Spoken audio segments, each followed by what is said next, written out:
Welcome back to another tuning session, and today we're going to be looking at one of my favorite builds. This is my, I was going to say JLU builds, but I think builds overall. This is my Nightcrawler. It is actually my first ever SCX24 purchase, and it was pretty well used, and the body was beaten, and it was kind of upgraded from way back when, kind of, you know, the parts that were available. So at one point I basically took it, ground up, and rebuilt it, and of course you can see here brand new body shell, added an interior. It's got, I think racing bumpers all the way around, kick sliders. It's got Spider Customs exo cage and functional light bar. And then inside, pretty simple here, minus all the guts of the wiring. It's a Komodo, and I believe this is a Lizard running it because of the age of the build. And this is all on a FlySky receiver over there, 6-channel. And then I've got 2 5-way splitters, so that one's full. This one has 2, picking up all my lights, and then a cyclical switch, and of course CC hand inner fenders. And these are modified to cut out the middle, but I think these are Emaxes all the way around. The servos, True RC, I believe these are 40mm internals. It's got aluminum axles, kinetic millstone and millstone max overweights in the front, and they're +5s. And it's just got the millstones in the back. It's got rear steering, Emaxes all the way around, high clearance links from Hot Racing. I believe these are Trio brass knuckles up here. It originally had full sends +6 axles, so it had a +22 track width, and it originally had Kinetics wheels on here, aluminum wheels, to go with these millstone and millstone max spacers.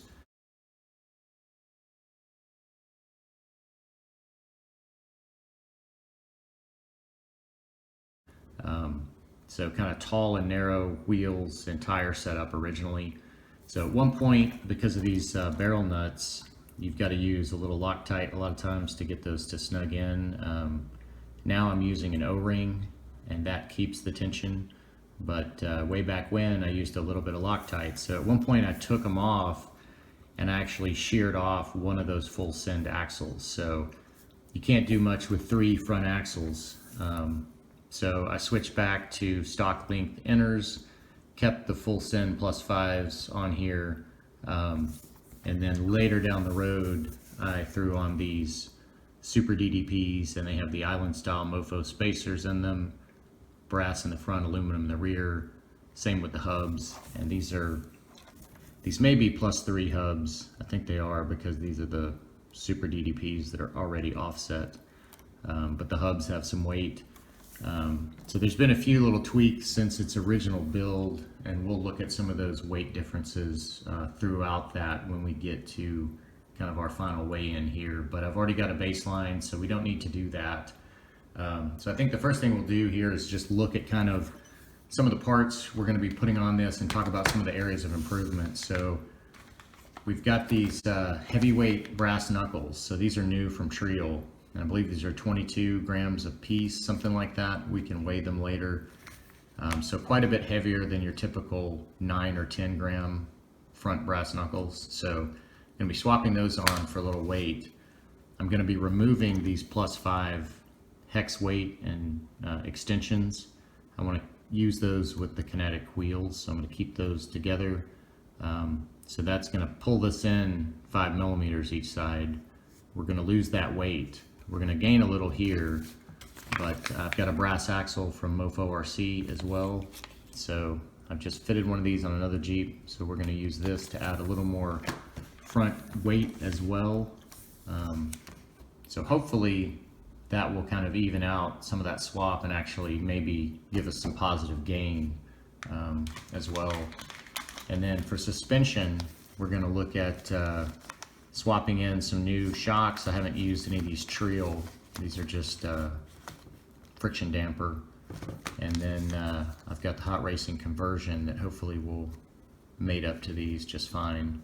So see about tuning the shocks, getting a little more out of our suspension, some limiting straps, And of course, I think we're going to look at some alternate wheels, and I think I'm going to swap in some tires as well. So I think the first thing we're going to do is jump into this front axle.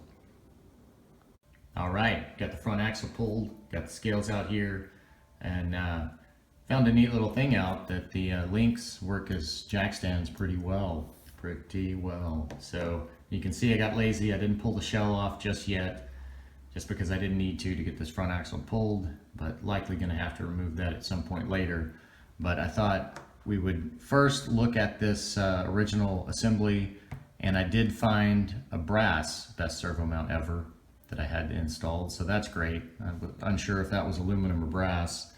So the links are aluminum, so those could go to brass if needed. And then these are the original Trio brass knuckles. And I believe this is maybe a hot racing aluminum housing, but looks like an Endura diff cover. So let's get this back on, and let's see what our original assembly weighs that we're removing. So 65.5 grams. And then if we're fair and we add in these hex weights that were on the front, that is 92.3 grams, because we will have hexes on our new assembly. We're not going to put these back on, but so that's kind of the baseline front axle overall, 92.3. So when we pull that axle assembly apart, I'll weigh these original knuckles to kind of see what those are, but these are the heavy weights. Okay, so these are not as heavy as I thought. They're not in the 20s, but they are about double of the typical 9-gram knuckle, so 18.3, so that's good to know. So I think now we're going to gut this and swap everything over to this MOFO version 3 brass axle, and I just installed one of these in my last tuning video. All of the hardware is the wrong length, but he gave me a heads up on that. The only other little issue was the diff cover. And it may not be a problem to some people, it doesn't seat fully. You can see the gap there. So that just takes a little Dremel work on those seats right there for the, I guess where the screw holes come through. You just have to take some of that coating off, and then that diff can sit flush on there. So not a big deal. I'm going to get that tweaked, and then we'll get these final little weights and get that axle back on the truck. All right, got the original axle gutted, got the knuckles out here. So what do we say? These were 18.3, the big ones. So the originals coming in at 10.3, so 8 grams lighter. So not exactly half the weight, but almost. So these are going to be a big improvement.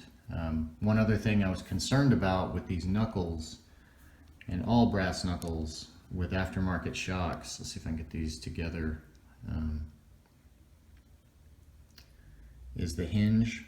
You can see on these larger knuckles on the left, they've actually given you more clearance. They've made that hinge piece thinner, where the kingpin bushing goes in the top and bottom. So that's the part that'll usually hit your shock. And they've also notched it out. You can see here, they've kind of carved out to give you space for that aftermarket lower shock mount. These originals, you can see where it's scuffed. That's where it hits.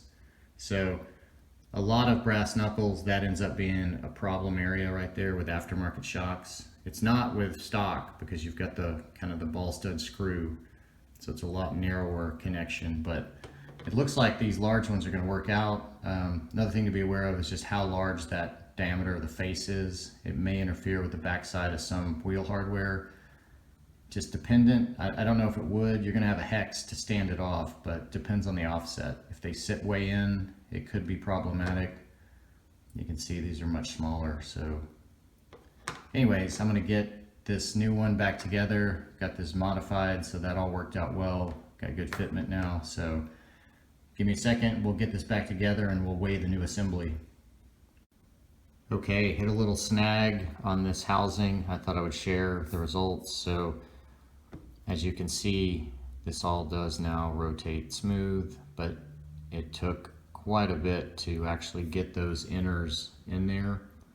So one side slotted in just fine, the driver's side, and the passenger side would not. So you can see the driver's side pulled out pretty easily.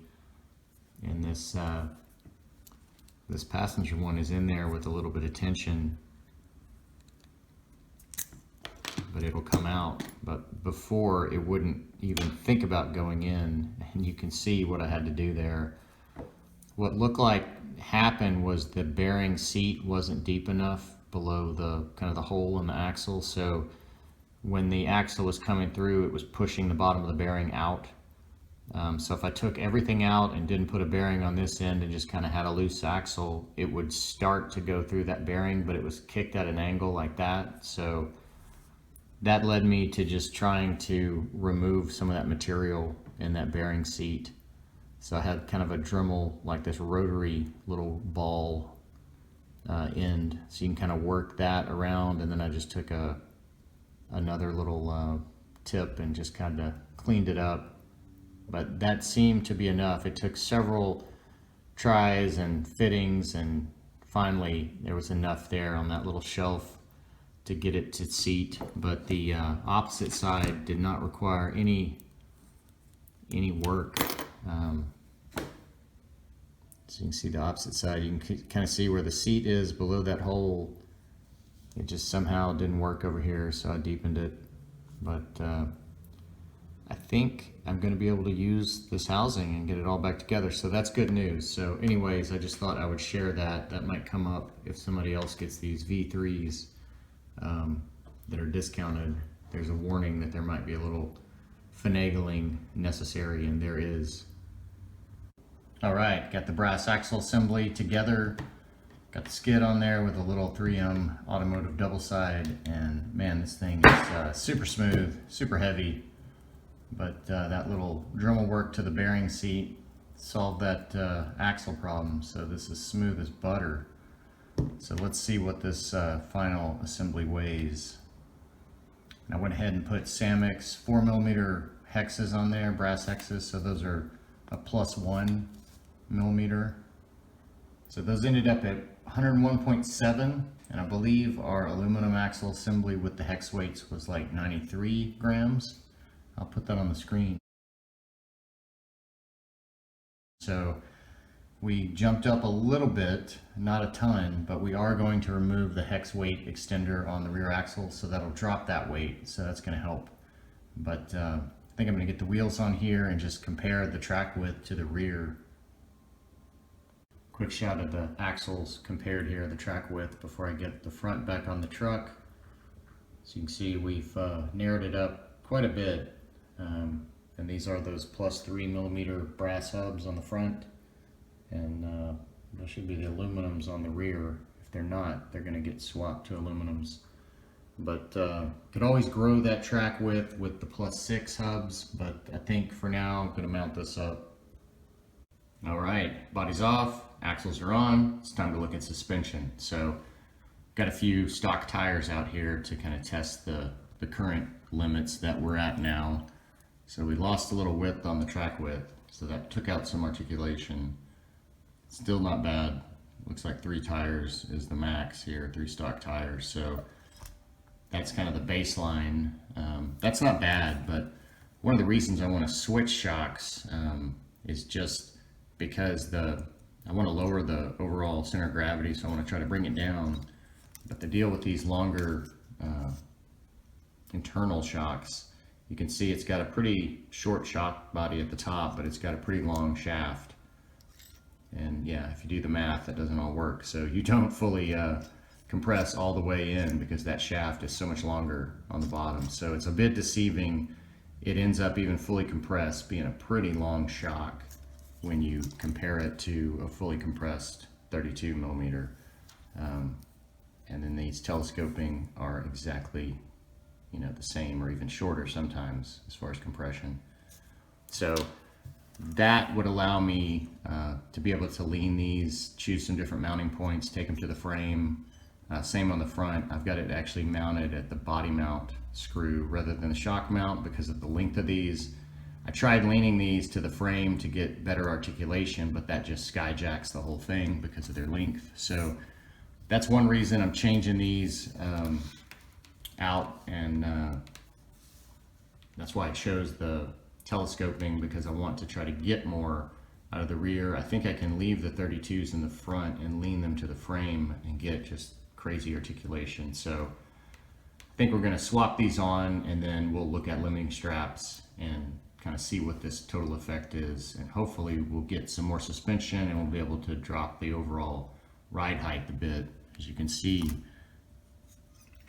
we've got a lot to go, and that's bottoming out on these shocks, so it could potentially drop a little more, but we'll just see how it ends up.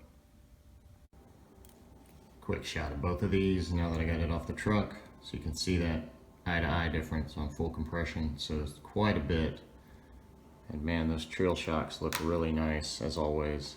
Got the machined reservoir. They've actually got red O-rings.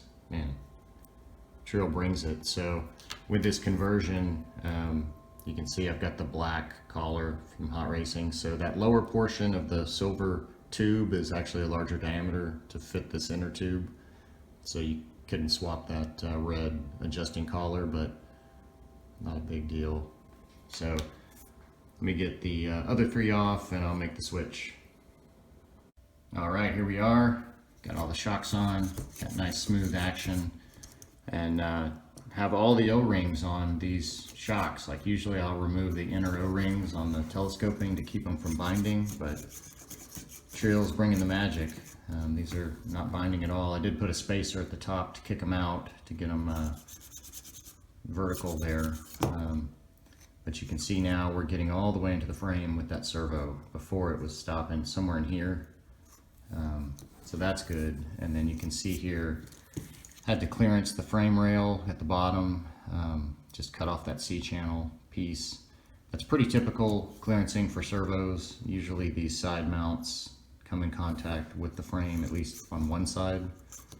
Seems like these axles sit off center, so I was catching right in here, so now I can slip past smooth. This side I wasn't having any issue. You can see there, nice and smooth. And then of course the front, I've just got lean to the frame, so not a massive amount of travel. So I think just with the body weight on there, it's going to drop this down, and then I still want to add limiters to control the kind of the body lifting up and these unloading on a descent and keep that nose tucked. So just even just setting the body on here, you can see there it already drops the rear down, but I'd like to maybe, I don't know, we're almost there right now. So the limiting straps may just keep it from unloading. It's not maybe going to pull it down. Looks like the body weight will alone. So I think I'm going to get the tires on there, get the body remounted and the limiters on there, and then we can kind of look at the outcome. Okay, limiters are on. I use my typical rubber bands, and you can see, look at this, look how low that's sitting right now with no weight on it. So got one coming up through the battery tray.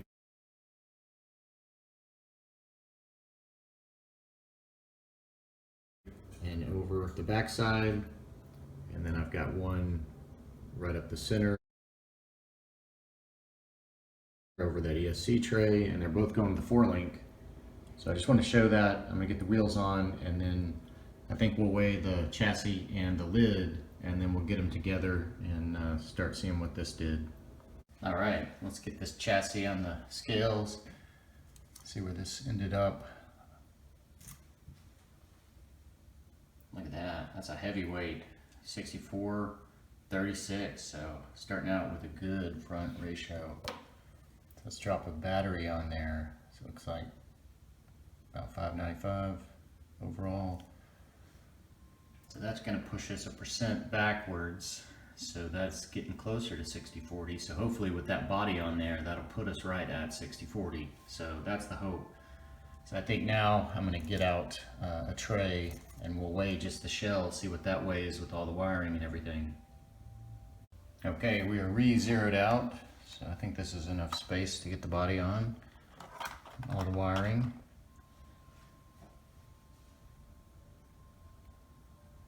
So where's that going to settle? About 107 grams. Not super heavy, doesn't have a huge rear bias, but we do have the interior in there with a little more weight, and this metal bumper on the back is adding to that weight. And then all of the wire bundling is kind of at the rear as well. So actually that is going to work for us because I want to bring it back to a 60/40 overall. So all right, let's get these assembled. Look at that, body's on, and look at that stance. Looks so good, sitting low. Not near as wide. I think that looks super good. That looks proper. So I think now let's see where we ended up on our articulation. So we were like maxed out at 3, like almost coming off the ground at 3 tires. So easily getting 4 stock tires now, no problem. And even have more to go. Look at that. So maybe 5 stock tires, maybe 4.5. So super improved. Man. Let's just lift this guy up. It's holding that nose really well. So it starts to unload, you know, when it gets close to vertical. But it's really keeping it down. So it's basically sitting all the way compressed. And the rear as well with the weight on it. So it almost looks like it's leaning to the back, but I don't know if it's a trick of the eye. The sliders look level. The roof is level. I think the exo cage may be, well, it's pretty level. It might lean a little to the back. It's hard to tell, but I feel like it's level enough for me to not worry about it. So I think the suspension tuning is a success. So I think the next order of business is looking at some alternate wheels and tires. Let's talk wheels and tires. And really, I don't want to change these wheels and tires at all. I think these look so good. These are the Endura 60 millimeter crawler all-terrains, I believe. But they are like Nito mud grappler knockoffs, I believe, as far as the pattern. But they just look super good on the island style. And I've got these vented with crawler innovations, but you can see they're very soft as far as the rubber. They're not super like sticky or gummy. They've got a nice feel, but they're soft. And this thing, as we saw, at least the components, weighs quite a bit. So I've run these a little bit on another rig, and I pulled them over here because I think, you know, a big wide tire, especially on these heavy rims with the island spacers, needs a brushed motor, and B, a heavier rig overall for the wide tire. So, and not wanting to change those, but still wanting to change those, I've got these picked out, and these are DJ Crawler, basically the exact same tire pattern, but it looks like a different mold, a little bit better. There's not a big chunky mold line down the center. The compound for these DJ Crawlers is just like super gummy, really sticky. It's not near as floppy as the Endura tires. It does have a nice, good feel to it. It's by no means stiff, but it does have these kind of inner ribs on the sidewall, little stiffener pieces. So what I want to do is swap these in place of those, because I think a heavier rig will work with these tires really well. So to basically have the same setup as far as look, and I'm not going to use these foams. They're pretty firm, so I'm probably going to swap over or put in some new Crawler Innovations foams for these. And so that will take care of a new tire on this same DDP rim. And then for the second set, we're going to have to rob. So this is the vehicle that these came off of as well. So these don't have the island spacer, but they do have a brass ring, brass hub up front.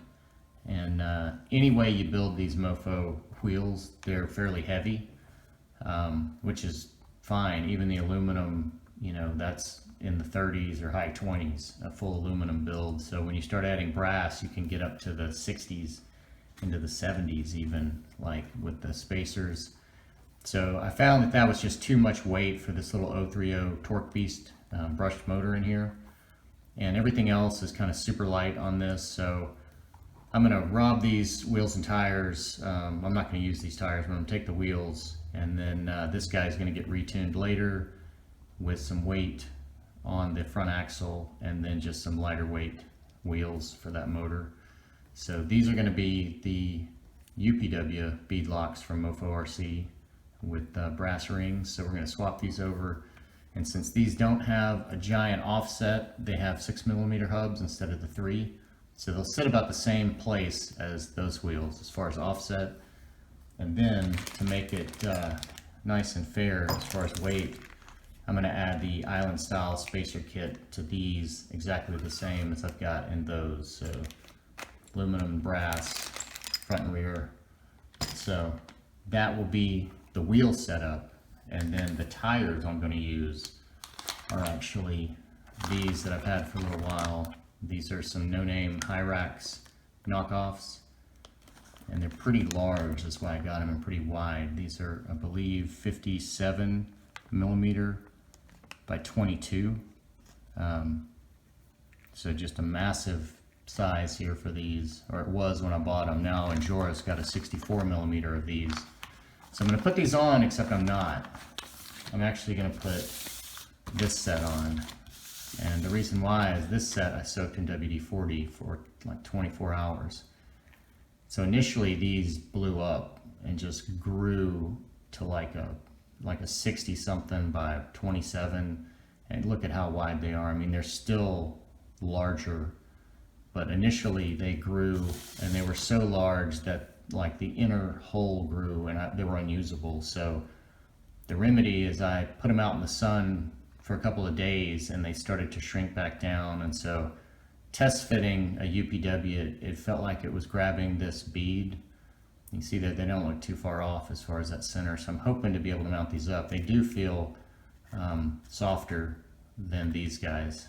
So again, I knew this was kind of a stiffer compound, so I wanted to pair that with a really heavy rig. So this is going to be a weighty guy, so I figured these nice wide kind of stiffer compound would accent and they would be good alternates. So we're basically now, these are actually larger than the 60s. They're taller. So those would be the two wheels and tires that I get on this guy. So I've got a little bit of mounting work to do. Probably going to vent these since they're so stiff, and Crawler Innovations, I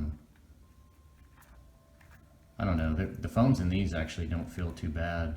I don't know, the foams are going to play a big role. The sidewall's so stiff, you know, it's a square edge, so it's got a lot of stiffness there, just the way it's formed. So I think it's already going to have pretty good sidewall support. But anyways, I'll play with that and then I'll be back with a couple sets here.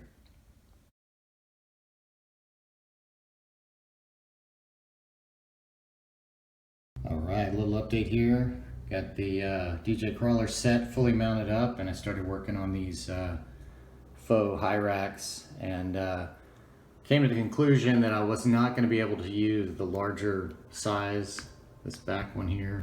I couldn't get them all to fit in the hole, couldn't get the bead to seat, so ended up using the original size that had not been soaked. And these are vented, and I believe they're 54mm by 22. You can see they're a little bit smaller than the 60s, but the 60s being stretched are probably sitting around, I don't know, 58 high, so not too much of a difference. These aren't really being stretched. These have the stock foams in them. I did add the island style spacers, and if you don't know what those are, these are from MOFO RC. These basically are wider rings and then spacers that go between each wheel face to widen the wheels out. So I've got the aluminums in the back, and then I've got these set up for the front, these brass ones. And this is the tool that I use to punch tires, a little leather punch. So it's really easy to just pop a couple holes. So anyways, that's the update there. Going to be a little different direction on these tires, but clearance wise, we're still getting stuffed. It's still got the same articulation. You'll notice I did move the shocks in the front to the vertical position. That actually, it sits about the same ride height exactly, but it gives me more down travel. Like I was limited, like that was the lowest I could go with the shocks that were leaned, and it really didn't affect the articulation at all. So I'm gonna leave them there. And the other realization was I finally realized why the body was like the nose was high. So the sliders are level, and I forgot that I had added some magnets at some point after the build. So I lowered the mount down as far as it could go, and then I stacked magnets. And that was just to get more strength, so this body didn't pull away. And so that's just got the body up just a hair in the front. That's what it is. So I'm not crazy. Well, maybe I am, but anyways, we're moving on. Okay, here we are, ready for the weigh-in. And I think I've got the heavier set on here to weigh it. The ratio shouldn't really be affected, but since these have +6 hubs, a little more weight with that +6 brass hub up front than the Super DDP set over there on the left. So let's run through the weights really quick before we get our final weigh-in. So the original build out of the gate was 689 grams with a 51-49 front ratio.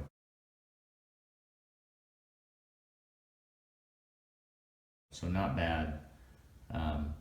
Then along the way, took off those +6 axles and some axle weights, and that dropped the overall down to 652 grams with the battery, and kept the 51-49 front ratio.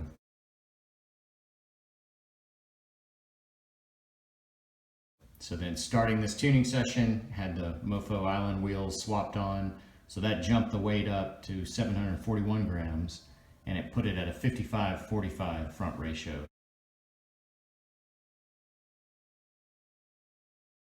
So much better front ratio. So that was kind of the starting of this tuning session, kind of the baseline. So let's see what all the work gave us. So this is with the battery in there. So it looks like we're going to settle in at 756 overall. So that's jumping up a little bit from the 741 grams we started this session. And it gained 1% to the front, 56.44. So let's flip over really quick to ounces. So 26.7 ounces. So this is a heavy rig. Not sure how to get much more percentage to the front. Could add a brass steering linkage, but the whole rear is already aluminum. Could maybe put some heavyweight brass lower front links or something, but you know, this is not bad for a JLU build at all. I think I can live with it. So now that we know the kind of overall weight, I think it's time to turn this thing on and test it for a second. All right, time for a test. Let's see if these lights got plugged back up correctly. Headlights, taillights, roof lights, halos, bumpers, and then the headlights back. Boom. Looks like everything's working properly. So one thing I did was I ended up putting the stiffer springs on the rear, and that helped level out the body. And get a nice side shot here. So you can see there it's sitting a little more level, and then I doubled up the rubber bands on the front end to give a little more tension to hold the nose down. So let's see what effect those limiters had here. See if I can square up. So watch the nose. Let's see if that holds down, or at what point it wants to kick up. It seems to be holding. It's when those rear tires hit is when it wants to pull. See if we can do a multi-point turnaround here on the side hill. I'm telling you, once you go brushless, it's hard to go back with all this control.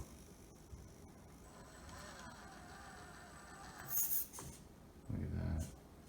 I will say I'm feeling the weakness on that front servo, that Emax. It's definitely not rated to handle.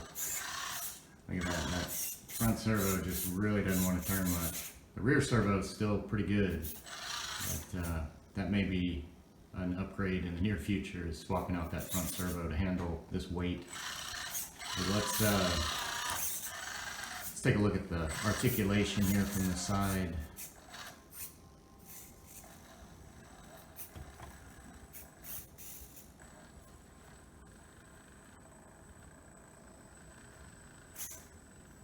There we are, just got the rear off the ground.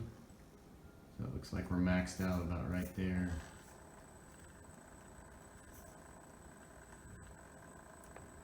See if we can tip it. Oh yeah, I think if we go any more, we'll flip this guy over. But that's pretty insane right there. It's holding. So definitely an improved stance, lowered the CG, but with all that added weight, that front servo is going to need an upgrade for sure. So I think I've got one last little thing. Look at that front servo, it doesn't even want to move. So one last little thing I want to throw on here to finish this out. Well, here we are at the end, and it looks just like it did when we started, right? Well, almost, not quite. I did sneak in some scale hubs here. I had planned to use a little bit nicer hubs, but the nicer ones are a little smaller than these and not as deep. And so they really just got lost in these really deep hubs. These are the 3mm hubs.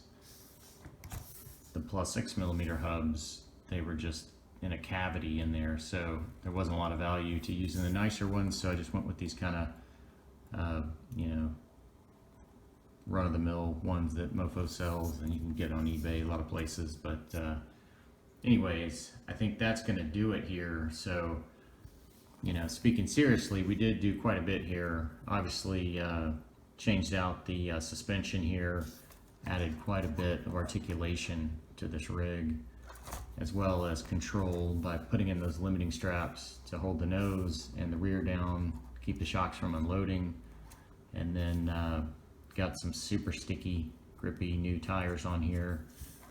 These Nightcrawler, got some new super DDPs on here with the island style spacers, and then a very nice island style, I guess what are these, UPWs with the brass beadlock rings. And then these tires may or may not stay on here. I'll run them, see if they can break in. They sure look good, but they are fairly stiff, but they definitely kind of fit the build. So we'll see about these. But you know, the weight, you know, we did bump it up 1% to 5644. Not horrible. I was hoping for something a little bit better, but I think the realization is the only way I'm going to get there is to probably drop out this rear steering here. And so we'll see. I'm going to test it, see how it handles coming out of this tuning session, and go from there, I guess. But I could always drop that rear axle back to just a straight axle, and that would drop a lot of weight from the rear, which would really probably right there put it to a 60/40, if not more. One other thing that I noticed was I kind of looked at my endpoints and readjusted, and if you'll see the knuckle down there in the shock, let's see here if I can get my hand out of the way.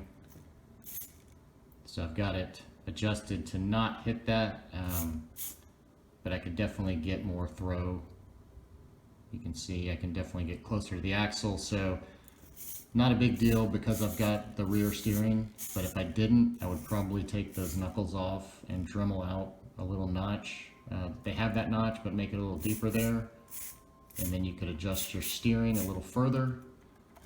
But like I say, right now with rear steering, I mean, I've got the rear turned down as well, but it's kind of comical. It's so short. I don't think this rig probably really needs a rear steer, so I'll just see. I'm gonna drive it and see how it feels, and I could always delete that rear steer and just make this a typical JLU build, and maybe it'd feel a little more proper.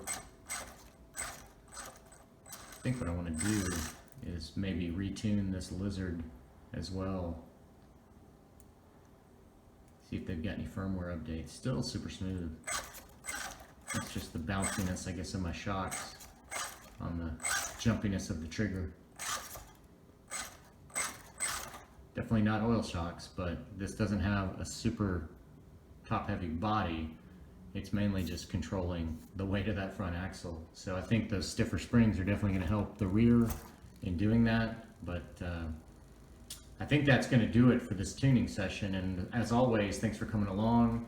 Hopefully you learned something. I know I always do. But until next time, thanks for watching.